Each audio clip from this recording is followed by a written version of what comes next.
வணக்கம். இன்றைய முக்கிய செய்திகள்.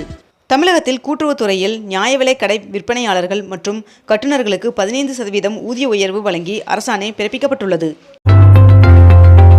தமிழகத்தில் கூட்டுறவுத்துறை உதவியாளர்கள் பணிக்கான நேர்முக தேர்வு முடிவுகளை ஒரு வாரத்தில் வெளியிட வேண்டும் என்று தமிழக அரசிற்கு உயர்நீதிமன்றம் உத்தரவு பிறப்பித்துள்ளது. உலகம் முழுவதும் நாளை சர்வதேச மகளிர் தினம் கொண்டாடப்பட உள்ள நிலையில் இன்று தாவேகா சார்பில் மாமல்லபுரத்தில் மகளிர் தின விழா நடைபெற உள்ளது. காங்கிரஸ் கட்சியின் மாநில மேற்பார்வையாளர் முகுல் வாசனிக் அவர்கள் இன்று தமிழகம் வருகை தர உள்ளார். ஐக்கிய அரபு வளைகுடா நாடுகள் அனைத்தும் இந்தியாவில் முதலீடு செய்ய முன்வர வேண்டும் என்று இந்திய ஹஜ் அசோசியேஷன் தலைவர் வேண்டுகோள் விடுத்துள்ளார்.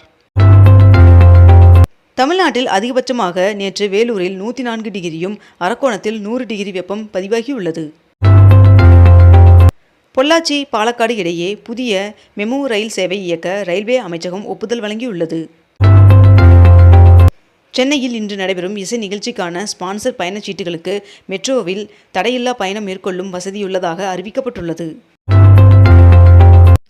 தமிழ்நாட்டிலிருந்து மாநிலங்களவைக்கு மேற்கண்ட இந்த 6 பேர் போட்டியின்றி தேர்வாகுகின்றனர் என்று தகவல் வெளியாகியுள்ளது. கர்நாடகாவில் 16 வயதிற்குட்பட்ட குழந்தைகள் சமூக ஊடகங்களை பார்க்க தடை விதிக்கப்பட்டுள்ளதாக அம்மாநில முதலமைச்சர் சித்தராமையா அவர்கள் அறிவிப்பை வெளியிட்டுள்ளார். சென்னை உயர்நீதிமன்றத்தின் புதிய தலைமை நீதிபதியாக சுஷ்ருத் அரவிந்த் தர்மாதிகாரி அவர்கள் பதவியேற்றுள்ளார். இன்று முதல் 10ஆம் தேதி வரை நீலகிரி மற்றும் கோவை மாவட்டங்களில் ஒரு சில இடங்களில் லேசான மழை பெய்ய வாய்ப்புள்ளதாக வானிலை மையம் தகவல் தெரிவித்துள்ளது.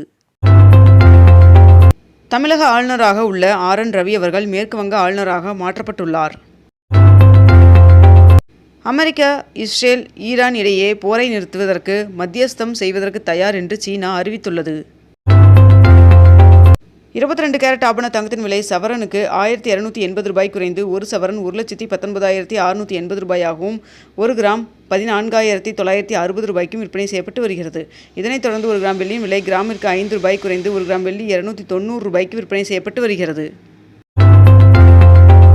தனியார் பள்ளிகளில் அரசியல், மதம் சார்ந்த நிகழ்வுகள் மற்றும் பிரிவினையை தூண்டும் நிகழ்வினை நடத்துவதற்கு தடை விதித்து தமிழ்நாடு அரசு உத்தரவு பிறப்பித்துள்ளது. தமிழ்நாட்டில் முதற்கட்டமாக மக்கள் தொகை கணக்கெடுப்பு பணிகள் ஜூலை 17ஆம் தேதி தொடங்கி ஆகஸ்ட் 30ஆம் தேதி வரை 45 நாட்கள் நடைபெறும் என்று அறிவிக்கப்பட்டுள்ளது.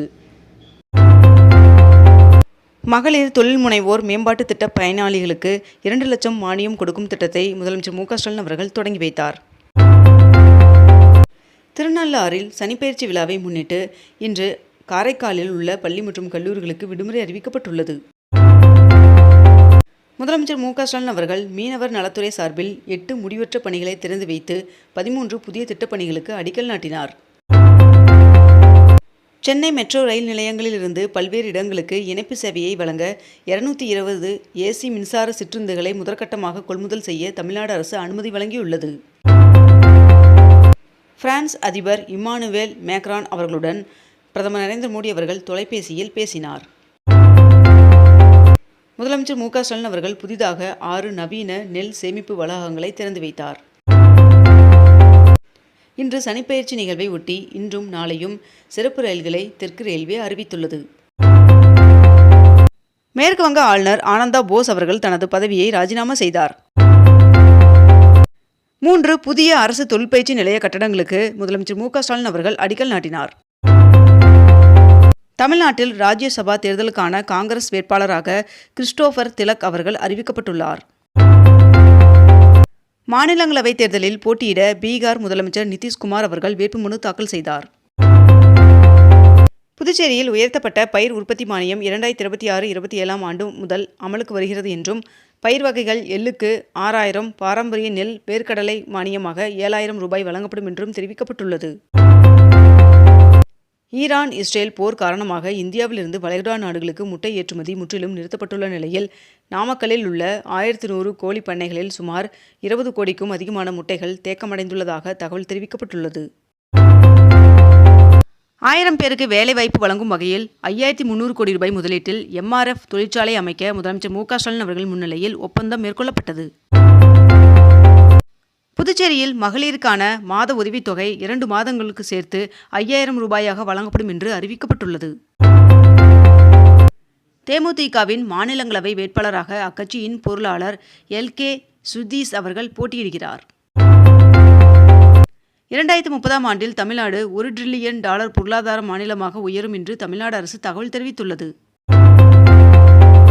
வேளச்சேரி பரங்கிமலை இடையே பறக்கும் ரயிலின் சோதனை ஓட்டம் இன்று நடைபெற உள்ளதாக தெற்கு ரயில்வே அறிவித்துள்ளது. திமுக கூட்டணியில் காங்கிரஸ் கட்சிக்கு 28 சட்டமன்ற தொகுதிகளும் ஒரு மாநிலங்களவை இடமும் ஒதுக்கீடு செய்யப்பட்டு ஒப்பந்தம் கையெழுத்தாகியுள்ளது. தஞ்சையில் நேற்று நடைபெற்ற தவேக பொதுக்குழு கூட்டத்தில் விஜய் அவர்கள் மேற்கண்ட இந்த தேர்தல் வாக்குறுதியை அறிவித்துள்ளார். இளைஞர் நலன் மற்றும் விளையாட்டு மேம்பாட்டுத்துறையின் சார்பில் 42 கோடி ரூபாய் செலவில் கட்டி முடிக்கப்பட்டுள்ள 14 விளையாட்டுத்துறை கட்டிடங்களை முதலமைச்சர் மு.க.ஸ்டாலின் அவர்கள் திறந்து வைத்துள்ளார். வருகின்ற 7ஆம் தேதி முதல் 9ஆம் தேதி வரை மேற்கு தொடர்ச்சி மலை மாவட்டங்கள் மற்றும் தென் தமிழக கடலோர மாவட்டங்களில் ஒரு சில இடங்களில் லேசான மழை பெய்ய வாய்ப்புள்ளதாக வானிலை மையம் தகவல் தெரிவித்துள்ளது. செஞ்சியில் 85 கோடியில் 4 வழிச்சாலை அமைப்பதற்கான பணியை அம்மாவட்ட ஆட்சியர் தொடங்கி வைத்தார்.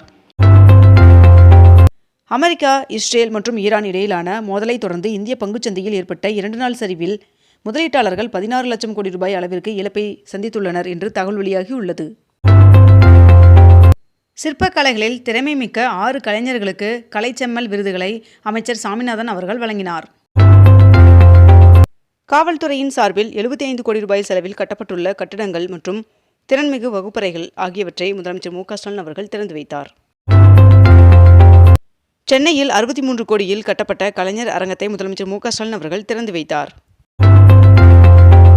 அண்ணா அவர்களின் பெயரில் இயங்கி வரும் திருத்தணி பேருந்து நிலையத்தின் பெயரை மாற்றக்கூடாது என்று எதிர்க்கட்சி தலைவர் எடப்பாடி பழனிசாமி அவர்கள் வலியுறுத்தியுள்ளார். சென்னையில் 33 கோடி ரூபாய் செலவில் 11 முதல்வர் படைப்பகம், நவீன நூலகங்களை முதலமைச்சர் மு.க.ஸ்டாலின் அவர்கள் திறந்து வைத்தார். சவுதி அரேபியாவின் தலைநகர் ரியாத்தில் அமைந்துள்ள அமெரிக்க தூதரகத்தை ஈரான் ட்ரோன்கள் மூலம் தாக்கியது. மேற்காசிய நாடுகளில் சிக்கியுள்ள இந்தியர்களை மீட்க இன்று 58 விமானங்கள் இயக்கப்பட உள்ளதாக தெரிவிக்கப்பட்டுள்ளது.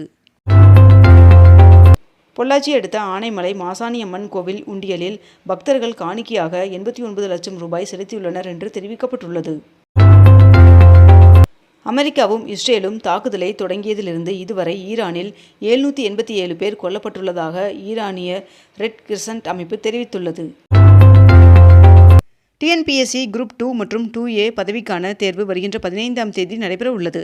இதற்கான ஹால் டிக்கெட் தற்பொழுது வெளியிடப்பட்டுள்ளது. இத்துடன் இன்றைய தலைப்புச் செய்திகள் நிறைவடைகின்றன.